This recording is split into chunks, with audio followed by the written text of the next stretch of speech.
This thing looks brand new.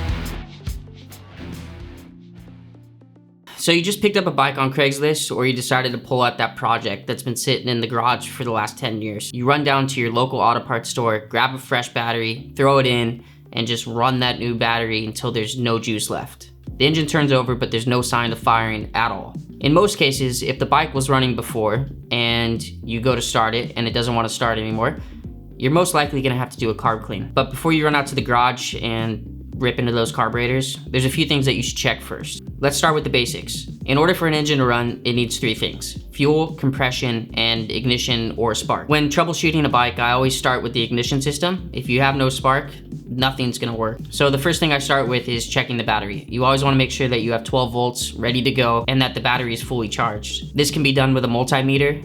Basically, you just take the leads of the multimeter and touch each side of the battery, and it'll show you a number on the screen, and hopefully that number is 12 volts. A good way to see if there's actually spark is to just take a spark plug out, put it back in the spark plug boot, and ground it to one of the bolts on the engine.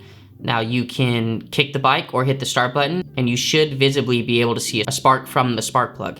Now sometimes the spark may be weak enough that you can't see it, so you can turn off the lights in the garage or wherever you are and just confirm visually that there's a spark. If there is a spark, then you should be good to go and move into tearing apart the carburetors. Oh, and I should mention one thing. If you do try that, do not hold the spark plug by the spark plug. You want to have your hands on the boot or any type of insulation before that, but if you're touching the spark plug at any time you try to start the bike, if your finger is accidentally on it, you're gonna get shocked to hell. And that is a great surprise if you're not ready for it. Once you've checked out the ignition system and you made sure that everything's in working order, then it's time to get into the carburetors.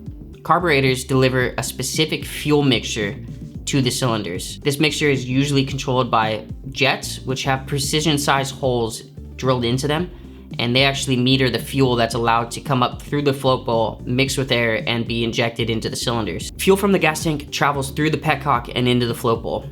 There's what's called a float on the inside, and basically as fuel comes down through the fuel line into the carburetors, the float will actually move up or down, shutting off the fuel supply. This maintains a correct fuel level inside the float bowl for the jets to pull from. So now that you have an understanding of the float bowl actually contains all of the jetting, typically on the bottom side of the carburetor. There are 3 main circuits: your pilot, your needle circuit, and your main circuit. The pilot circuit is typically used from idle to quarter throttle. There's an air-fuel mixture on most carburetors that actually allows you to fine-tune the pilot circuit, typically around a half a size in either direction. Here's a pro tip. So if your bike starts with the choke on, and the moment you press that choke in, the bike dies, I can almost guarantee you that the pilot circuit's clogged at some point. Moving on to the needle circuit, this specific circuit typically works from quarter throttle to about 3/4 throttle. Your needle circuit is comprised of a needle that has a specific taper to it that slides up and down inside of a hole inside the carburetor. Now what happens is, as the needle drops into the hole, it is actually making the mixture leaner.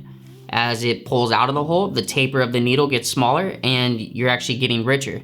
So it's a pretty clever way to actually modulate a hole that's fixed. The needle itself actually sits inside of a slide, and as you turn the throttle, the slide moves up with the needle, allowing the vacuum of the engine to pull in more air and fuel, allowing the RPMs to climb, and basically that's how you're controlling your engine. So once you shut that off, the needle seats back in the hole, and you now return back to the pilot circuit. Last up is our main jet, and the main jet typically sits on top of the needle circuit. You can think of this as your wide open throttle circuit. This is the maximum amount of fuel that's allowed to pass through the circuit and into the engine. You'll know if you have an issue is if you get to wide open throttle and the thing is sputtering or it's bogging out. If it sounds like a wet bog, it's usually rich, meaning that too much fuel is allowed to pass through and it's going into the engine and bogging down. It can't burn off the fuel fast enough. If it's too lean, you'll get a sputter, and it'll feel like it'll want to rev, but it'll be sputtering, and that's typically a lean condition. Now the main jet can be adjusted by just swapping out sizes, whether you go up or down, depending on your situation. But once it's set in the carburetor, the only way to adjust it is to open up the bottom and swap out jets. So that's a basic overview of jetting inside the carburetor. Let's talk about some ways you can clean them. I'm not gonna get into the details of how you actually disassemble and replace jets or any of that stuff in this video. I've linked a video down below that's awesome. They do it step by step so that you can do it and learn it that way. But I'm just gonna talk about some of the methods for cleaning them, and maybe one of these methods might work for you. The most basic way to clean a carburetor is to disassemble it, use some carb cleaner or a solvent tank, and basically scrub them by hand and make sure that all the passages are clean. Your main goal is to verify that each one of the circuits is clean, clear, and has no corrosion or anything blocking any passages. The second way to clean carburetors, which I've used in the past, is called ultrasonic cleaning. An ultrasonic sends a frequency through a solution, typically a solvent or some sort of variation of a solvent, that actually vibrates the carburetor and all the parts that are in it at a micro level. It'll actually vibrate to the point where the corrosion and all the other junk that's on it will dislodge from whatever it's on. So whether that's a brass jet or the aluminum carb body, and it works pretty well. It works great, but if you don't have an industrial machine, your results may vary. The third method, and my personal favorite method, is vapor honing or vapor blasting.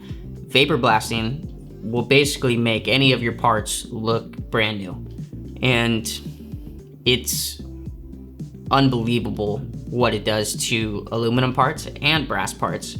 Now, the thing is with vapor blasting, you obviously have to have a machine or you have to have someone local that can do it for you. Now, my personal method is I actually get them vapor blasted and then I will run them through an ultrasonic machine. The ultrasonic basically ensures me that all the passages are clear and any of the media that was used to blast is actually out of the carburetor and isn't going to cause me any issues when I reassemble them. Aesthetically, this is the way to go if you're building a show bike or you have a bunch of money into the bike and you want the carbs to look good. This is definitely the way to go. The downside to vapor blasting is price. Now, if you have someone in your local area that's pretty good, you know, you're gonna be in the couple $100 range. If that's something that's not doable for you, then, you know, look at the other method. Carb cleaner is not that expensive, maybe $6 a can, and you can do it in your garage. Now, ultrasonic cleaning, you can also send those out to a ultrasonic cleaner or someone that offers that service, and it's not going to be as pricey because there's not as much labor involved, but yeah, it's all specific to your area and what you have available to you. If you do decide to go vapor blasting, then I can almost guarantee you that you're not going to be disappointed when you get these things back because they look absolutely brand new. I hope you learned something from this video, and if you have any questions, please be sure to drop one in the comments. I'll do my best to get to everyone and answer some questions.